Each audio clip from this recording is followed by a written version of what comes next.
Hi everyone, so this week we are into our last 4 weeks of term, and that means our focus on threshold. Threshold being, in really simple terms, basically our maximum sustained consistent intensity over a long period of time or a long distance. So it could be like 15 minutes to 40 minutes of swimming, or it could be, say, a swim set of 8 to 15 100, something like that. So it's not a maximum intensity, it's our maximum intensity that we can sustain over time. And if we were training really seriously for, say, an event, we would want to know what our heart rate and our times are at our threshold intensity, because that would allow us to have a platform that we could set more specific sets or training sets to be able to improve it. We're not going to go that deep into it, but what we are going to do this week is play around with heart rates a little bit. Now, I know some of you have heart rate monitors, so you're probably quite experienced with it, but a lot of you don't, so we're going to play around with it. So I've drawn up the board with just some basics of kind of what heart rates kind of are, what we're measuring, and kind of what some practical things to kind of get into them are. So one measure, so the heart rates are essentially, they're one measure of how hard our body is working. So there are other measurements that we can take, so it's one kind of objective measure. They are an excellent day-to-day performance indicator. So whether that's an indication of how your body has recovered from the day or days before of training, they are an excellent indicator of how you are performing at a certain training thing on that day. So they're telling you whether, yep, I'm able to really push myself today, or it might tell you that you're a little bit tired and you might need to pull back a little bit. In general, they're going to give you a deeper understanding of yourself. So just in terms of your habits, your patterns, what your kind of physical fitness or performance levels are, and they are an excellent platform to be more accurate in your training. So if you do collect a lot of data with your heart rates over different zones and different levels, you can then use that to help you set some goals in training that are going to be a lot more accurate towards what your specific goals are. Now, there's three kind of categories of your heart rate.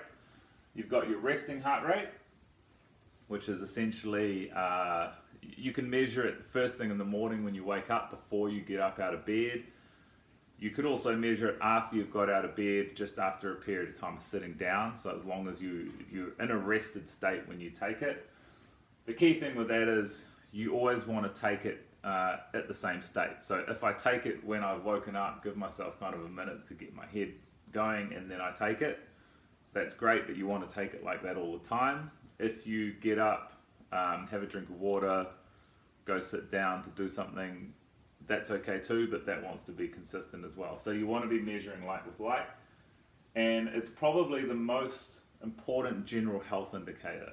So a short story, and back at the end of 2015, I had coached, my squad had basically been swimming kind of 7 to 8 sessions a week, and these kids were all kind of under 18, so they were young. They were only swimming kind of mainly once a day, but maybe a couple of days they'd swim twice. So overtraining wasn't really a problem with these guys, even though that sounds like quite a lot. But then I had to step up and take on the senior squad, who were a little bit older, and they were training up to kind of 9-10 times a week, or quite often twice a day. So the only concern that I had, because I hadn't had the experience of testing the stuff with these guys, was overtraining them. So what I did was, before each training session, they'd come over, gather around the pool, we'd take a minute to take our heart rates, our resting heart rate, and write it down on a spreadsheet, and then just monitor what they were. And there was a couple of kids on a few of the days, their kind of resting heart rate was 10 to 15 beats higher than what their kind of lowest, their average value would show. So that essentially was an indication that their body was not recovering as well as it needed to, and just to take the day off, so they wouldn't swim on those sessions.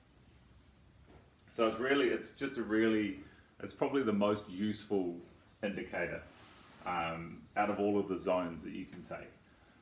You've also got a maximum heart rate, and that's pretty much necessarily just for finding training zones, which I'll talk about next. You can do a physical test to get to your maximum heart rate, so like a swim set or a running thing or on a bike. They're very brutal and horrible. You can also, I've included a little link to a calculator which will kind of guesstimate your maximum heart rate based on your age. It'll give you an upper indicator or a lower indicator or an average, because some people, their natural heart rates are higher, some are lower, some are kind of in the middle. So the more data you kind of get, you'll understand what your maximum is probably likely to be, and then you can use the resting and the maximum to find out your training zones. So training zones are just different levels of intensity. So what's my heart rate when I'm swimming easy, when I'm swimming moderate, when I'm swimming hard, and then there's some fancy names for them. But they're generally an indication of what kind of fuel your body is using to produce that effort. So am I using my oxygen, my aerobic system? Am I using my my glycolytic system, so stored energy in your body? And it'll also give you an understanding of what your recovery needs to be. So if I'm swimming at a fairly easy effort, my recovery doesn't need to be that long. So I don't need a lot of rest in between repeats, and I can do that kind of training like all the time, like every day. If I'm in a higher training zone where I'm swimming a lot harder, I need to have a lot more rest in between repeats within a set. And also if I'm training really hard, I probably want to take a day or two before I do that kind of training again. So it's giving you a really good indication of what your recovery needs to be. Now, we won't go too much more and deeper than that. I'm already on 7 minutes. So in terms of practicality, so we've got measuring your heart rate. You can measure it with a monitor, which I see some of you guys wearing, or you can take it manually. Manually, essentially, you just chuck your fingers on your wrist. You can measure it there. You can also measure it in your jugular. And you'll generally, a really basic premise is I count how many beats I feel for 10 seconds, and then you multiply that by 6 to get how many beats you have per minute. And it's pretty accurate, because what you want to do is you just want to make sure you're always counting the same each time. Okay? Number 2, you want to get lots of data over a long period of time. So just taking a few heart rates when you're just going easy over just a week is not, it'll tell you something, but it's not going to give you a lot of information. You want to get my resting heart rate, my heart rate at different intensities over a long period of time. So it could be a month or 2 months, and then all of that data will give me quite an accurate picture of who I am and what my kind of patterns are. And then you also want to be able to match it with other measures. So your heart rate on its own will tell you something. Your heart rate in relation to what pace you're swimming or what your perceived effort is going to give you a lot more context around how you can kind of use that. So hopefully that makes a little bit of sense. And this week we're just mainly going to play around with it in the warm-ups and just gathering data. It's up to you how much you kind of do it, but I think as a general rule, everyone should have a basic understanding of kind of what their heart rate patterns are, what their natural heart rates are, because it just helps you understand your training a little bit more. Enjoy the rest of your day.